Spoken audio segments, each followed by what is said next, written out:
हिंगोली जिल्ह्यामध्ये ओला दुष्काळ जाहीर करण्यासाठी अन्नत्याग करण्यात आलाय। शरद पवारांची राष्ट्रवादी हिंगोलीमध्ये आक्रमक झालेली आहे। कळमनुरी तहसील कार्यालयाच्या समोर वकील रवी शिंदे यांचं उपोषण आहे। अतिवृष्टीमुळे शेतकरी अक्षरशः हवालदिला झालाय आणि त्यामुळे हिंगोलीमध्ये ओला दुष्काळ जाहीर करून शालेय विद्यार्थ्यांची फी माफ करावी, त्याचबरोबर इतरही मागण्यांसाठी हिंगोलीच्या कळमनुरी इथे तहसील कार्यालयाच्या समोर उपोषण सुरू झालेलं आहे। ही दृश्य आपण बघतोय। शरद पवारांच्या राष्ट्रवादीच्या वतीने वकील रवी शिंदे यांनी दसऱ्याच्या दिवशीच अन्नत्याग आंदोलन सुरू केलेलं आहे।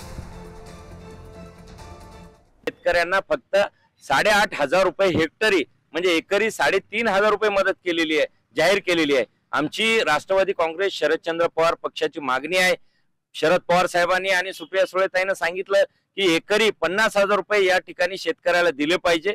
या ठिकाणच्या शेतकऱ्यांनी जे काही पुरामध्ये वाहून गेलेले आहेत, ज्यांचा मृत्यू झालेला आहे, त्यांना 30 लाख रुपयाची मदत केली पाहिजे।